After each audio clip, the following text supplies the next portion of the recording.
Dear students, आज हम solution chapter का सेकंड पार्ट जिसमें दो टॉपिक्स हम डिस्कस करेंगे, सॉल्युबिलिटी और factors which affects the solubility. अगर सॉल्युबिलिटी की डेफिनेशन को हम ध्यान से पढ़ें तो solubility is the amount of solute that can be dissolved in a specific amount of a solvent.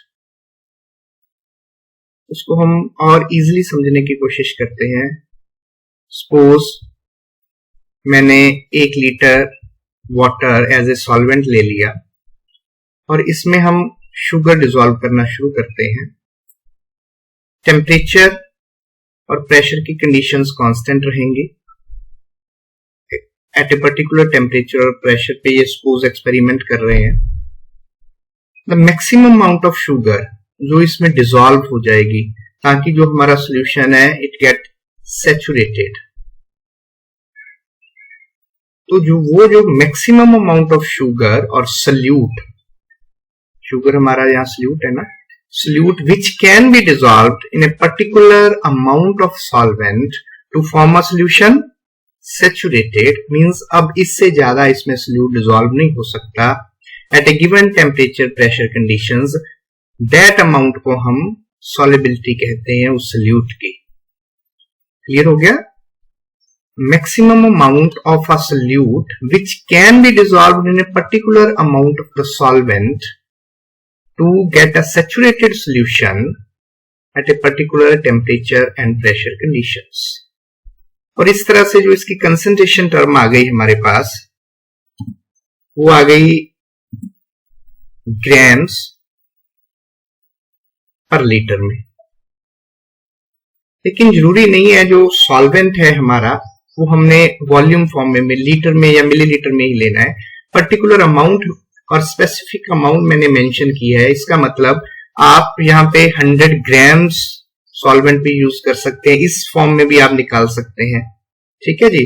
तो फिर इसके यूनिट्स हो जाएंगे ग्राम्स ऑफ द सॉल्यूट पर 100 ग्राम्स ऑफ द सॉल्वेंट। तो इस तरह से भी सॉल्युबिलिटी निकाली जा सकती है।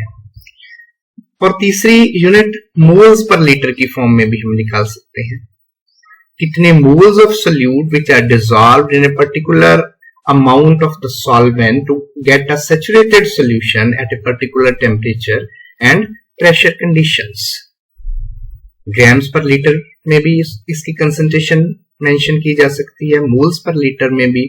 और दोनों जब grams mass by mass, solute भी हम वेट ले रहे हैं और सॉल्वेंट भी।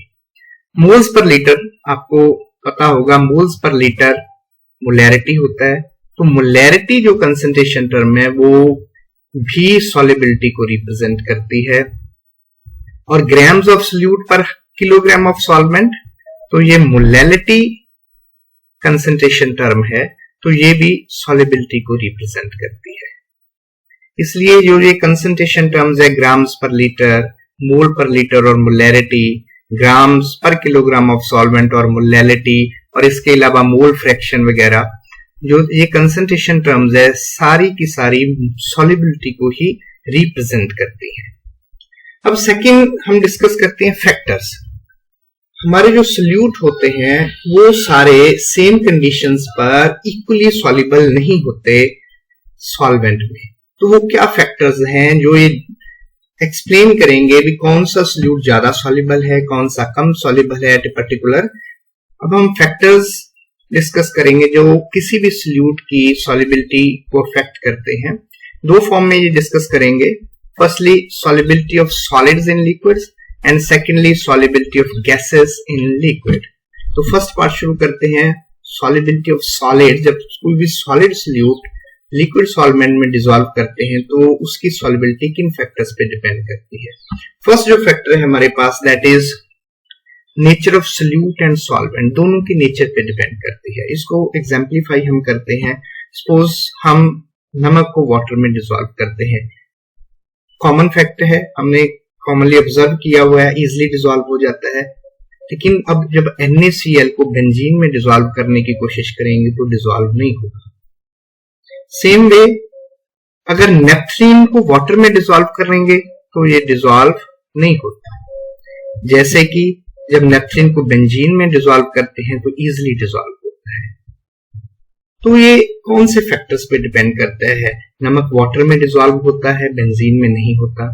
नेपथलीन वाटर में डिसॉल्व नहीं होती लेकिन बेंजीन में डिसॉल्व इजीली हो जाती है। तो ये नेचर पे डिपेंड करता है। एक कॉमन फैक्टर है, एक कॉमन हमारे पास लाइन है, लाइक डिसॉल्व्स लाइक। इसका मतलब ये है जो पोलर सॉल्यूट्स होते हैं, पोलर सॉल्यूट्स, वो प्रेफर करते हैं डिसॉल्व होना पोलर सॉल्वेंट्स में। हमारा नमक पोलर सोल्यूट है, वाटर पोलर सॉल्वेंट है, इजिली डिसॉल्व होता है, सॉल्युबिलिटी ज्यादा है। पोलर बेंजीन नॉन पोलर है, इसलिए इसकी सॉल्युबिलिटी नेग्लिजिबल है। सेम वे नेपथलीन क्या है? नॉन पोलर सॉल्वेंट है। वाटर क्या है? पोलर सॉल्वेंट है, इसलिए इसमें इसकी सॉल्युबिलिटी नेग्लिजिबल है। या और नेपथलीन बेंजीन में इजिली क्यों डिसॉल्व होती है? दोनों नॉन पोलर, सोल्यूट भी नॉन पोलर है और सॉल्वेंट भी हमारा नॉन पोलर है। तो इस तरह से नेचर पे डिपेंड करती है। हमने ये आपने याद रखना है कि अगर सोल्यूट पोलर है तो वो पोलर सॉल्वेंट में इजिली डिसॉल्व करेगा, और अगर सोल्यूट नॉन पोलर है तो भी इजिली किस में डिसॉल्व करेगा? नॉन पोलर सॉल्वेंट में। पोलर सॉल्वेंट में उसकी सॉल्युबिलिटी बहुत कम या ना के बराबर होगी।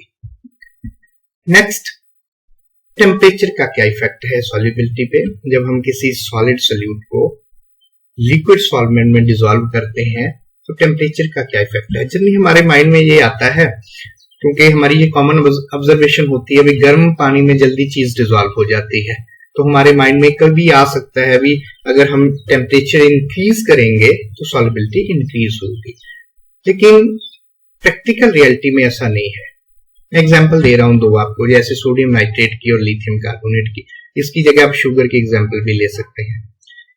इनको अगर आप वाटर में डिसॉल्व करना शुरू करते हैं और टेम्परेचर बढ़ाई जा रहे हैं, अब पानी को आप गर्म करे जा रहे हैं, तो इनकी सॉल्युबिलिटी, टेम्परेचर इंक्रीज करेंगे तो सॉल्युबिलिटी इनकी इंक्रीज होती है।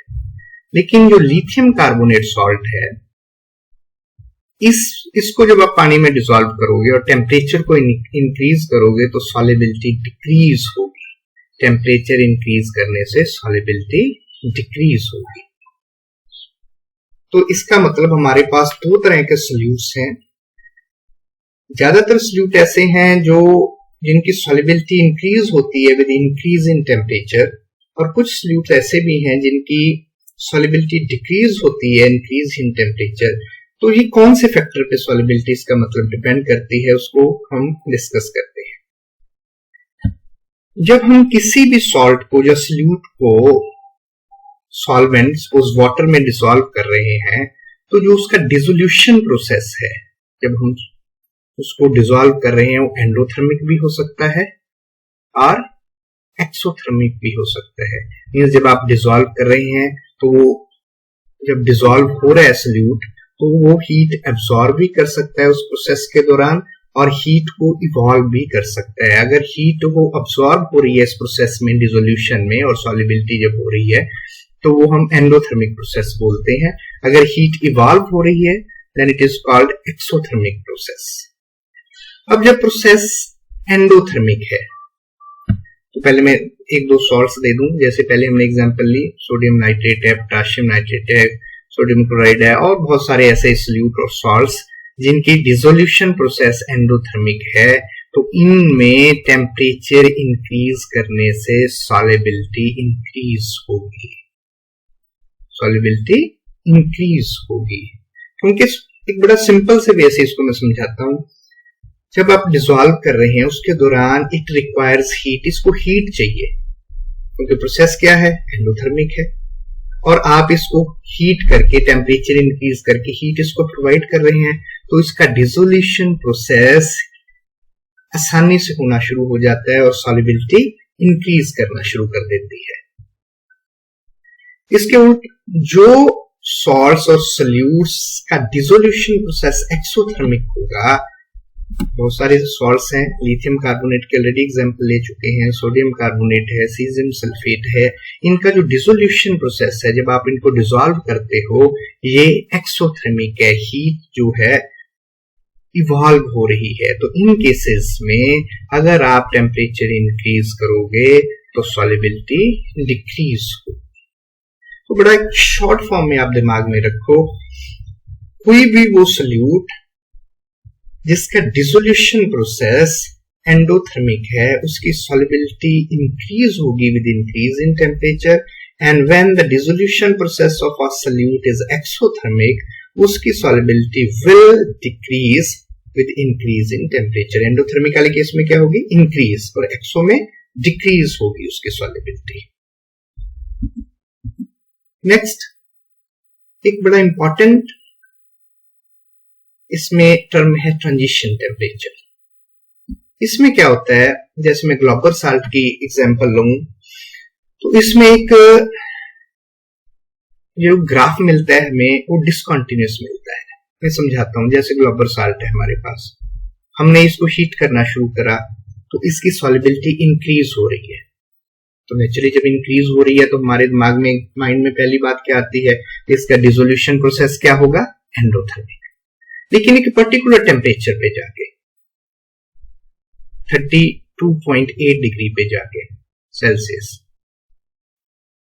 जब इससे ज्यादा हम हीट करते हैं या टेम्परेचर इंक्रीज करते हैं, इसकी सॉल्युबिलिटी डिक्रीज होनी शुरू हो जाती है। तो वो टेम्परेचर, यहां से ये ग्राफ चेंज हो गया, इसकी सॉल्युबिलिटी चेंज हो गई, डिसकंटिन्यूअस फॉर्म में आ गया, उस टेम्परेचर को हम क्या बोलते हैं? Transition temperature. ट्रांजिशन टेम्परेचर से पहले सॉल्युबिलिटी का ट्रेंड डिफरेंट था, बाद में डिफरेंट था। पहले with increase in temperature solubility क्या हो रही है? इंक्रीज। बाद में with increase in temperature solubility क्या हो रही है? डिक्रीज। इससे एक बात तो क्लियर हो गई, 32.8 डिग्री तक जो हमारा डिसोल्यूशन प्रोसेस था, डिसोल्यूशन प्रोसेस, डिसॉल्व करने का प्रोसेस, वो क्या था? नेचुरली एंडोथर्मिक था। लेकिन 32.8 डिग्री के बाद ये क्या हो गया? एक्सोथर्मिक हो गया। जब हमारा एक सॉल्ट है तो इसमें दो तरह के हमें प्रोसेस क्यों मिलते हैं? इसका बड़ा आसान सा रीजन है। जो हमारा ग्लोबल साल्ट है, Na2SO4 10 वाटर, डेकाहाइड्रेट है ये इसका डिसोल्यूशन प्रोसेस क्या है? एंडोथर्मिक। इसलिए सॉल्युबिलिटी इसकी इंक्रीज होती है विद इंक्रीज इन टेम्परेचर। लेकिन आफ्टर 32.8 डिग्री ये कन्वर्ट हो जाता है Na2SO4 सोडियम सल्फेट में, और इस सॉल्ट या सॉल्यूट की अब जो डिसोल्यूशन प्रोसेस है इट इज एक्सोथर्मिक। इसलिए जब तक ये रहता है 32.8 डिग्री तक, तब सॉल्युबिलिटी इंक्रीज होती है। 32.8 डिग्री के बाद क्या बन जाता है? Sodium sulphate. डिसोल्यूशन प्रोसेस इसका क्या है? एक्सोथर्मिक। इसलिए इसकी अब इंक्रीज इन टेम्परेचर के बाद सॉल्युबिलिटी क्या होनी शुरू हो जाती है? डिक्रीज हो जाती है। और पर्टिकुलर टेम्परेचर, यहां से ये कर्व चेंज हुआ, उसको क्या बोलते हैं? Transition temperature. अब हम डिस्कस करते हैं solubility of gases in liquid. जब सॉल्वेंट हमारा लिक्विड, फॉर एग्जांपल वाटर में ही डिस्कस करते हैं, तो फर्स्ट है नेचर ऑफ गैस। जैसे हमने देखा है ऑक्सीजन डिसॉल्व होती है वाटर में, नो डाउट, लेकिन इसकी सॉल्युबिलिटी जो है बहुत कम है as comparison to ammonia, carbon dioxide. तो ये नेचर पे भी डिपेंड करती है गैस के। इसको हम दो फैक्टर्स में डिस्कस करते हैं। फर्स्ट, जो गैसेस इजिली लिक्विफाइबल होती हैं, जिनको आसानी से कंप्रेस करके लोअर टेम्परेचर पे लिक्विड में चेंज किया जा सकता है, उनकी सॉल्युबिलिटी वाटर में ज्यादा आती है। For example ammonia. अमोनिया को जब हम लिक्विफाई करते हैं तो ये हाइड्रोजन बॉन्ड करती है आपस में, इजिली लिक्विफाइबल है, इसलिए इसकी सॉल्युबिलिटी वाटर में ज्यादा है। Carbon dioxide gas polar gas है, इजिली लिक्विफाइबल होती है, आपने सुना ही होगा ड्राई आइस भी बनाते हैं। लेकिन ये नॉन पोलर है, ऑक्सीजन इजिली लिक्विफाइबल नहीं हो रही है, इसलिए इसकी सॉल्युबिलिटी कम है। तो फर्स्ट फैक्टर जो नेचर पे डिपेंड करता है गैस कैसी है, वो गैसेस विच आर इजिली लिक्विफाइबल जब जिनको कंप्रेस करते हैं उसमें इंटरमॉलिक्यूलर फोर्सेस ऑफ अट्रैक्शन ज्यादा होने के कारण वो जल्दी लिक्विड फॉर्म में चेंज होती हैं, उनकी ये देखा गया है सॉल्युबिलिटी वाटर में ज्यादा होती है, सॉल्वेंट में। और सेकंड फैक्टर ये होता है जो गैसेस सॉल्वेंट के साथ रिएक्ट कर जाती हैं उनकी भी सॉल्युबिलिटी ज्यादा होती है उस सॉल्वेंट में। मैं दो एग्जांपल देता हूं, जैसे अमोनिया है, फिर अमोनिया के एग्जांपल। अमोनिया को जब आप वाटर में डिसॉल्व करते हैं तो अमोनियम हाइड्रोक्साइड बनाता है, इसलिए इजिली सॉल्युबल है। Same way sulphur dioxide easily soluble है, क्यों? जैसे सल्फ्यूरिक एसिड बनाता है वाटर में। तो अगर नेचर की बात करें तो आपको दो फैक्टर दिमाग में रखने हैं। Those gases which are easily liquefiable वो ज्यादा डिसॉल्व होती हैं सॉल्वेंट में, और secondly the gases which can react with water to form some compound वो भी ज्यादा सॉल्युबल होती है, उनकी सॉल्युबिलिटी कंपैरेटिवली दूसरी गैसेस के मुकाबले ज्यादा होती है। अब जो सेकंड फैक्टर है वो है टेम्परेचर। जैसे हमने पहले भी टेम्परेचर में डिस्कस किया, इसको हम ली-चार्टली प्रिंसिपल के फॉर्म में भी डिस्कस कर सकते हैं, +1 में आपने पढ़ा है। ली-चार्टली प्रिंसिपल की फॉर्म में भी डिस्कस कर सकते हैं। सपोज गैस और सॉल्वेंट सोल्यूशन बना रहे हैं, और जब गैस और सॉल्वेंट सोल्यूशन फॉर्म में एग्जिस्ट करते हैं, जो फॉरवर्ड रिएक्शन है एक्सोथर्मिक है, बैकवर्ड एंडोथर्मिक है। अब जब आप टेम्परेचर इंक्रीज करते हैं, आप कोई एक्सटर्नल कंडीशन इंपोज कर रहे हैं इस इक्विलिब्रियम स्टेट पर, तो टेम्परेचर इंक्रीज करने से नेचुरली कौन सी रिएक्शन फास्ट हो जाती है? एंडोथर्मिक। बैकवर्ड रिएक्शन इसमें क्या हो जाएगी? फास्ट। बैकवर्ड रिएक्शन फास्ट होने का मतलब गैस कम डिसॉल्व हो रही है सॉल्वेंट में, गैस कम डिसॉल्व हो रही है सॉल्वेंट में। इसलिए ये एक सिंपल सा केस है, गैसेस के सॉल्युबिलिटी में वाटर, जब गैसेस को वाटर में डिसॉल्व करते हैं, अगर आप टेम्परेचर इंक्रीज करते हैं तो गैसेस की सॉल्युबिलिटी डिक्रीज होती है। इसको रिमाइंड करना तो बड़ा आसान है, याद रखना। ये आम सी ही एक ऑब्जर्वेशन और क्वेश्चंस होती है, छोटी क्लास में भी आपने पढ़ा होगा भी। जब ज्यादा गर्मी होती है तो जो फिशेस हैं ये मरना शुरू कर देती हैं due to deficiency of oxygen, क्योंकि इंक्रीज होने की वजह से टेम्परेचर, डिसोल्यूशन या सॉल्युबिलिटी ऑफ ऑक्सीजन जो है वो डिक्रीज हो जाती है वाटर में। तो बड़ा सिंपल केस है, if you increase temperature solubility of gas will decrease. और अगला फैक्टर जो है, ये डिफरेंट गैसेस के ग्राफ शो किए हुए हैं टेम्परेचर के साथ, जो डिफरेंट गैसेस की सॉल्युबिलिटी डिक्रीज होती है। नेक्स्ट है प्रेशर। प्रेशर बड़ा इंपॉर्टेंट फैक्टर है। पहले इसको क्वालिटेटिव फॉर्म में डिस्कस करते हैं। क्वालिटेटिव, जैसे सपोज करो ये गैस है, डिसॉल्व हुई हुई है, इक्विलिब्रियम में है इस सॉल्वेंट के साथ, ठीक है। अब अगर आप प्रेशर इंक्रीज करोगे, पिस्टन को आप प्रेशराइज कर दोगे, तो ज्यादा गैस डिसॉल्व हो जाएगी। तो इसका तो सीधा सीधा मतलब ये निकल रहा है, वो प्रेशर जो सॉल्युबिलिटी है it is directly proportional to pressure है। अगर गैस का pressure above the liquid, when gas is in equilibrium with the liquid, if you increase the pressure, solubility of gas will increase। तो ये बड़ी simple सी form होगी qualitative. लेकिन इसकी quantitative form means कितना प्रेशर बढ़ाने से कितनी गैस ज्यादा डिसॉल्व होगी, कितने मोल्स ज्यादा डिसॉल्व होंगे, उसको बड़े बढ़िया तरीके से एक्सप्लेन किया हेनरी ने, हेनरीज लॉ। नेक्स्ट पार्ट में हम इसको डिस्कस करेंगे, इसकी क्वांटिटेटिव फॉर्म को भी। क्वालिटेटिव फॉर्म बड़ी सिंपल सी थी, if you increase pressure solubility of gas will increase. तो नेक्स्ट पार्ट इस चैप्टर के में हम हेनरीज लॉ को डिटेल में डिस्कस करेंगे, जो कि इसकी क्वांटिटेटिव फॉर्म है।